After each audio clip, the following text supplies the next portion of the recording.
You're going to have to expect some high upside guys in lower ranking spots today because this week's matchups are actually pretty tough for some of our higher upside guys. Starting out with the tight ends, and this one feels obvious, Trey McBride is still at number one and he belongs here. Trey McBride, I don't really care what matchup is because he's proven time and time again with Jacoby Brissett. He's a super high upside guy, and he's always hitting the high upside. So I don't care if he plays the Rams. I don't care if he plays the Panthers. I don't care if he plays the Jets or the Seahawks. He's still going to be in this area until I get proven otherwise. And this week, he's all alone because when we drop down to tier 2, you can see we start to see some weird things happen when we've got Tyler Warren at 2 and Jake Ferguson at 3. So Tyler Warren, he's always been at the top, towards the top at the very least, of my rankings for the entirety of the season. And I have said this all week. I do kind of see this matchup as more of a field goal fest. And I know the over-under is actually pretty high when you look at Vegas in this Jacksonville versus the Indianapolis Colts game. But my opinion on it is this. Tyler Warren doesn't need to get in the end zone to be a high upside play this week.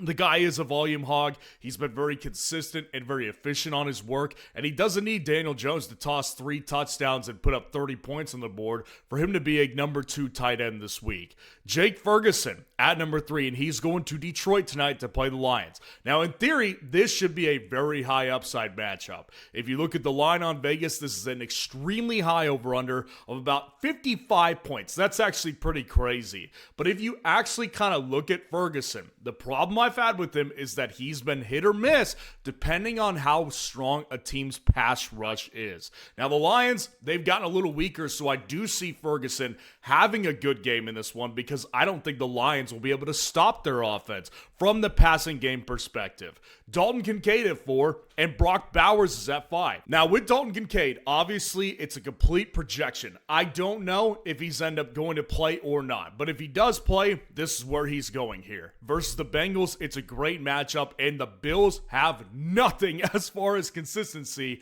with the pass catchers. Not even Khalil Shakir is consistent anymore. We can't count on anybody on a weekly basis in Buffalo, except when Kincaid is there. Kincaid's fantasy points per game are really what's done very well this year. And if he's been healthy, he'd be a top 5 tight end easily this year. But obviously, he's been in and out of the lineup. He's been limited to start the week. And I'm projecting that he plays. And if he does play, this is where I want him. Brock Bowers at 5. I know a lot of people are not going to like this ranking right here, and you'll say to me, well, why would you ever consider playing Tyler Warren, Jake Ferguson, or Kincaid over Bowers? Listen, I might have him too low. If you want to know the honest truth, that's what it is. Brock Bowers, the last time he played Denver, was not good. And the reason why is because Denver's got the strongest pass rush in the league. So what oftentimes happens is a lot of teams have to use their tight end as more of a blocker against a badass pass rush. And that's what the Bowers situation is going to be like in the second game versus Denver this week. So this is more of a statement breaking than anything. But honestly, guys, I might have him too low, but I really do want to put it to the test and see how many people are willing to bench Bowers this week. We're going to go to fsroundup.com right now. I'm going to type in Dalton Kincaid, then go to chat, and then go to start a poll for week 14, and I'm going to add Brock Bowers into here, and you need to go vote on this one. Give me your honest answer. It's free to vote. It's free to start your own poll, and if you want access to my top 250 rankings on a weekly basis, the automatic waiver wire tool, which is winning leagues this year, the comparison feature, and the league sync-up feature, that is all with the premium subscription, and when you refer a friend to go sign up for the premium subscription as well, you and your friend will both get a first free month. And if you just want to do a full team breakdown for me before the playoffs start and to make sure you're completely prepared for a title run, we can do a team breakdown on a live stream with live back and forth dialogue. Now, dropping down to our next tier, Travis Kelce's at 6 and Brenton Strange is at 7. Now, again, this is more of a statement ranking than anything here because I do think Kelce obviously can overcome a bad matchup. He's been doing it all year. They've had the toughest schedule of any team this year, and Kelce's done nothing but prove me wrong. And honestly, he might do it again. Like, I think that's a realistic possibility that he comes out here and he just does really well again. I'm ranking him down here, though, because I think the Houston matchup is brutal, and particularly when it comes to quarterbacks, and you'll see that when we get into the quarterback rankings, they're tough on quarterbacks. So I'm ranking Kelsey according to Mahomes' struggles rather than Kelsey's struggles realistically. Brenton Strange at number 7. I said it last week. I needed a week to figure out what the pass catching situation was going to look like in Jacksonville with the return of Brian Thomas Jr., and I got my answer. Jacoby Myers is the number 1 pass catcher, and Brenton Strange is a true league-winning type of tight end this late in the season. Versus Indy this week, once again, I think it's more of a field goal-heavy game script. But I will say this, Brenton Strange has been too involved these past couple of weeks to not put him in this range right here. Mark Andrews at number 8, and Juwan Johnson is at number 9. Now, I think when we get to this part of the rankings, a lot of people will take me ranking Juwan Jennings at 9 as a slight, or Darren Waller at 11 as a slight. It's not like that. I really do think Andrews in this game versus Pittsburgh can do really well. I mean, let's face it, Lamar Jackson is not 100%, but he still targets the tight ends very, very consistently. On a weekly basis, he's always getting his tight ends targets. Now, sometimes it's going to be Isaiah Likely. I did say that with the return of Lamar, but I also will say this, Mark Andrews will be a guy that is consistently more playable than Isaiah Likely most weeks. They just gave Andrews money, reaffirming their commitment to him, and I believe that he will be involved in the Pittsburgh Steelers matchup to a point where I could see him getting back in the end zone. Juwan Johnson at 9. At Tampa, the matchup is great. Ultimately, what it comes down to is, does Devon Vele have another good game? Does Chris Olave have another good game? Because I don't think that multiple options can do really well in this New Orleans offense. Suge has looked good in certain areas. I will actually admit that because I called the guy horrific several months ago. He's not as bad as I once thought. He's definitely gotten better. And I used to watch him at Texas Tech and he was okay. That's aside the point. But I will say this, Juwan Johnson, I do think is a high-end play. Like, this is not to be taken as a slight at all. It's just when I line up his ceiling compared to guys above him, it's not in the same category to me. Zach Ertz at 10 and Darren Waller at 11. So Zach Ertz, I've been wrong on him too. This is something that I haven't really discussed yet. I've been wrong on Ertz because I kept saying I don't think his upside is there without Jaden Daniels because Jaden loves to target Ertz. Mariota turns out he does too. So Ertz's upside with Mariota is still pretty high, like in the 20-point realm. And at Minnesota this week, I always say it, Minnesota's defense is good. But what happens is the dam breaks because their quarterback's not. And they can't put up points. So their defense just gets tired of being on the field all day. And then they start to let up points. So probably what happens with Ertz is he gets like 4 targets within the first 3 quarters. And then maybe has an upside shot at a touchdown in the 4th quarter. But I don't think it's that high this week because I don't think it's going to be a shootout like it was against Denver to where they're having to constantly put up points on the board. Darren Waller at 11. The upside is there. And really that's the only thing I could say about Waller. And it sounds bad when I put it like that. It's not bad. It's just the fact that he doesn't get a ton of targets like over the middle and short range targets. Like, he's not a volume guy. He is a downfield threat. He's their best red zone threat for sure. So that alone keeps him involved. But I have said this a long time and I've been right every step of the way. You get Miami out of their element and you take them to a cold weather place, even though it's the Jets defense, which is easily one you could put up a lot of points on. I don't trust the Dolphins as much, so I'm ranking Waller accordingly to that. Dropping down to our next tier, we've got Dalton Schultz at number 12 and Colston Loveland at 13. Now, Schultz has a little bit of Juwan Johnson in him to where if you look at his ceiling games, they're fine, right? Like, he can get close to like 17 points, but that's about it. Because Schultz is not really a run after the catch guy. He's not a huge red zone threat for the Houston Texans. He's a short yardage guy and a mid-range target because he can get open and sit down because he's smart. So he finds a soft spot in the zone of the defense, and Stroud goes to him a lot. So I do think from that perspective, he's a solid tight end play. At Kansas City, matchup I actually don't mind because Kansas City, their secondary is the weakness of the unit. So I don't think it's that bad of a matchup here for Dalton Schultz. Ultimately, I just don't think he has the upside of the guys in the tier above him. And then Colston Loveland at 13. Listen, Cole Kmet got the touchdown last week, but Loveland is consistently the tight end one over the last month and a half. So I do think of him as the more valuable target in the Chicago Bears offense when it comes to tight ends. Now, the matchup at Green Bay, I don't love it, and that's kind of why I'm ranking him a little lower than I'd actually like to. if Loveland got the touchdown last week and we saw him completely dominate the target share and he was taking on a weaker opponent, he'd be in the top 10 somewhere. But I don't like the matchup. I don't like the fact that Cole Kmet is still even slightly involved. You kind of need all involvement when you're in tight end, and he doesn't get 100% of the workload, so you got to factor those things in. And Arade Gadsden at 14 to round out this tier. He's fallen. It's a fall from a brief flash in the pan. I don't even want to say a fall from grace, because really, like, we had only seen a couple of games of like ceiling upside games from Arade Gadsden. But I do think that as long as Herbert is out there, and I'm planning as if he's out there on Monday night, he's going to be fine. I do think that he'll be a solid play because Herbert can target guys down the field. And that's what happened with Gadsden last week, is the one catch he caught was over the middle for like 27 yards. So he does still have upside, and that's why I'm not going to put him outside the top 16 yet. Dropping down to our last tier, Ross Dwelley is at 15, and Harold Fannin Jr. is at 16 to round us out. For those of you who do not know who Ross Dwelley is, Detroit Lions tight end. First of all, matchup is fantastic versus Dallas tonight. You want pieces in the matchup. That's why he's in the top 16 over guys like Dallas Goedert, Evan Ingram, Colby Parkinson this week. The other reason is because Ross Dwelley has been known to step in and get some touchdowns for you. Ross Dwelley can get the job done. Now, maybe that part of his career is over and done with, but I will say I'm a history guy, and I know that Ross Dwelley does have the potential to be able to put up points in fantasy football. That's all I'm going to say about Dwelley. I don't think he's the best play, obviously, but I think he's worthy inside the top 16. And then Harold Fannin Jr. If the matchup was in better playing environment, I would have Fannin higher, because it has become very clear with Shedeur Sanders. He likes Fannin over Njoku by a mile. So he is now the tight end one with Shedeur Sanders. It's not even questionable. And maybe Njoku's injured and that factors into it. Whatever the case is, Fannin is the number one.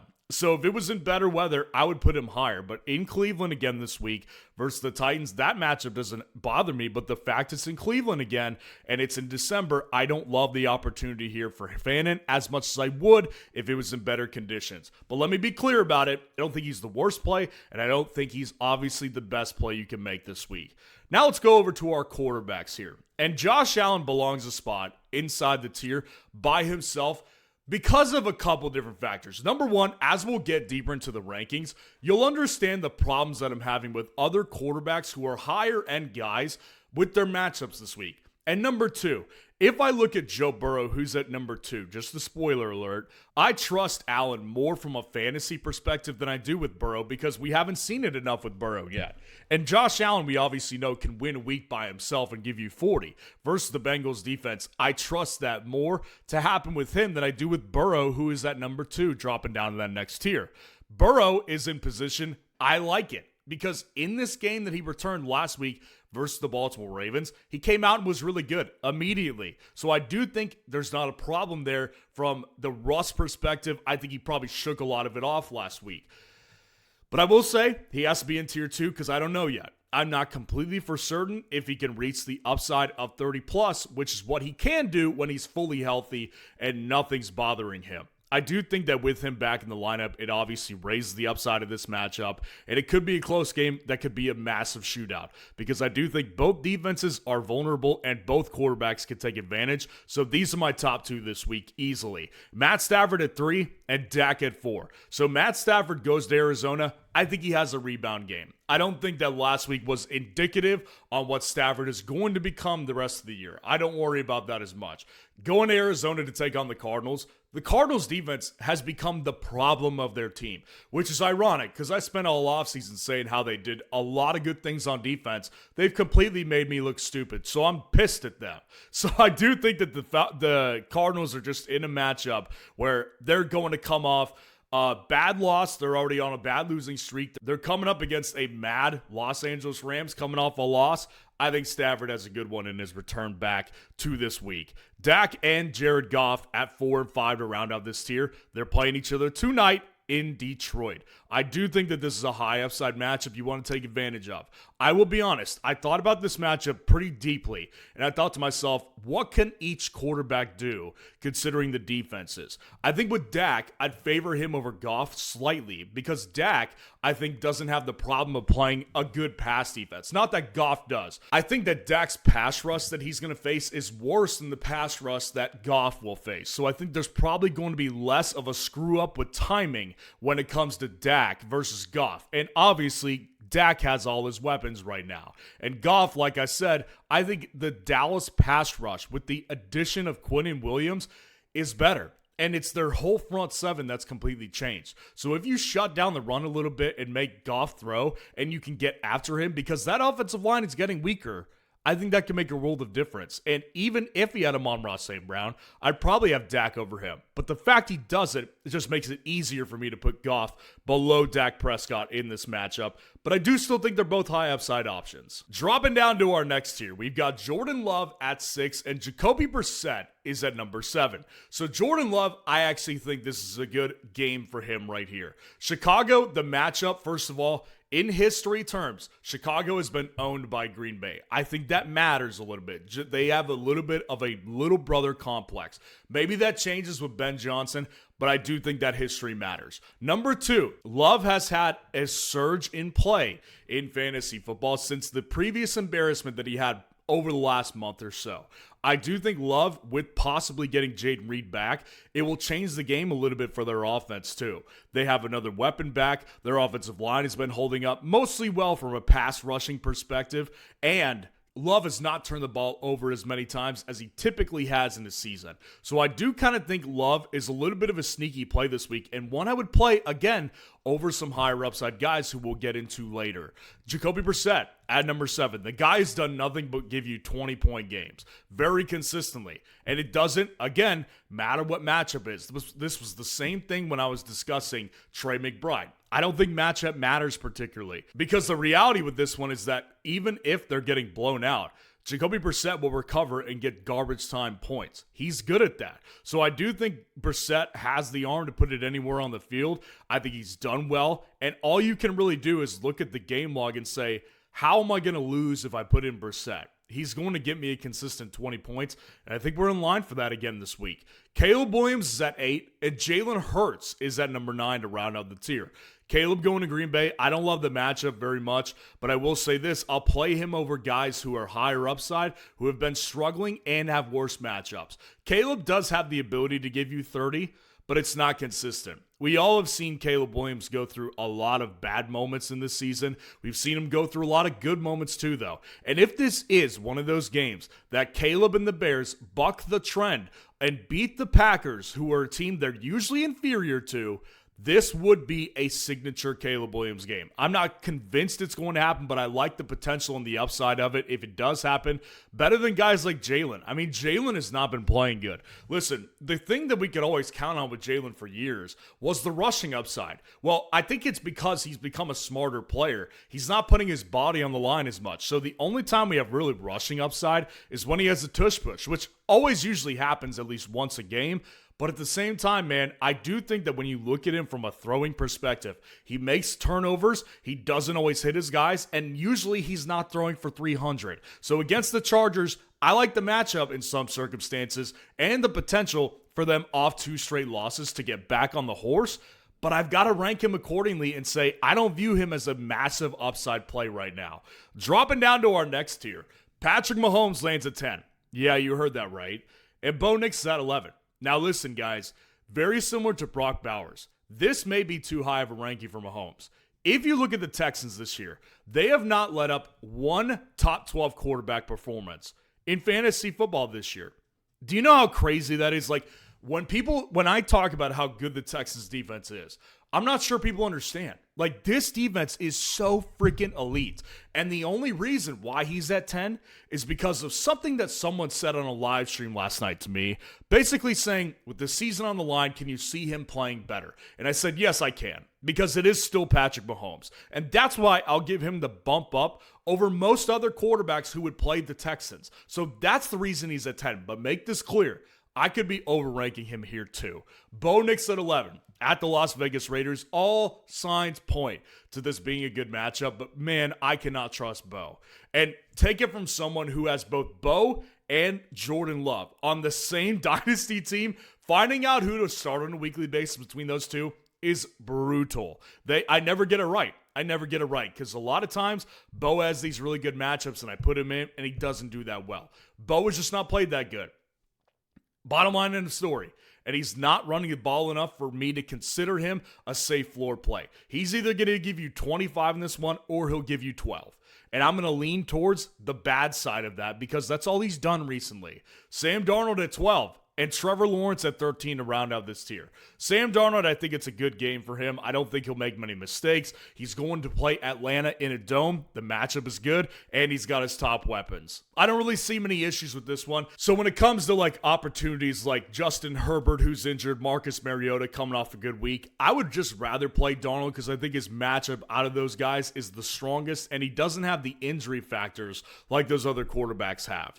Trevor Lawrence at 13. I think, once again, this is a lower scoring matchup, which is why I would rank these guys down a little bit lower than if I really thought it was a touchdown fest. I think it's more of a field goal fest, which isn't bad. I think Lawrence is a guy that's been actually pretty good running the ball this year, getting rushing touchdowns. He's been good enough and efficient enough throwing the ball to where I do think they will make plays with Trevor Lawrence versus the Colts defense, who's actually getting a lot worse and getting a lot more injured, that's for sure. So I think leg up Trevor Lawrence in this game over someone like Daniel Jones. Dropping down to our last tier, Justin Herbert, an injured Herbert, is at 14, and Lamar Jackson lands at 15. Let me talk about that one in a minute. Justin Herbert, though, clearly we have all seen that he has gotten surgery on that non-throwing hand, and he's planning to play. Guess what? Because he's a dog. He will play in this game versus Philly. The problem I have with it is that it's against a front seven I do not like at all. That front seven is terrifying. And the fact that the offensive line is what got him into this position in the first place, if he plays, I don't trust him to stay upright the whole game and just slice everyone up. And even if he finishes the game, I could just see this one going awry. Because the reality is with quarterbacks, mental is a big part of their game. So if it's in his head that these guys are lurking over his shoulder the entire game, well, he's going to make mistakes or he's just not going to be that accurate. So I don't think it's one of Herbert's best games. Lamar Jackson at 15. I do not envy anybody who has Lamar. I don't. And I feel bad for people who do because I've been telling people to play him for weeks because that upside still looms large. I'll tell you one thing. Yes, I will acknowledge if you bench Lamar, it's going to feel crazy. And you're going to feel like you're doing something bad. But I'm telling you this too. I would not be playing Lamar if I had him. And if I had someone like Caleb Williams or Jacoby Brissett, I would play those guys because at this point, I'm convinced Lamar's not healthy. He does not look like the same guy. And if you take the rushing upside away, that's when his fantasy value really plummets because a lot of his throwing, not just the run game, a lot of the throwing comes from his upside as a pass rusher. And the defense has to plan for all of it, which makes them stretch thin. If you take away that rushing upside and you don't give him that, it's just not the same. So at this point, I look at Mike Tomlin's record versus Lamar. It's really good, and I don't want to play Lamar that bad in this one. Marcus Mariota at 16 to round us out. At Minnesota, this matchup is okay because, once again, the dam will break in the end. Mariota, I don't think is going to have this same level of upside in this game as he did against the Broncos. Ironically, because the Broncos' defense is better. But the thing I'll say about this, I don't think it's a shootout. And obviously, I don't think there's going to be an overtime period in this one for Mariota to put up more points because that's what happened last week. So Mariota, I don't think is the same level of upside play as he was this past week. So let me know what you think of the rankings in the comments below. And if you want to see the top 30 running back rankings on the week, click on this video right here.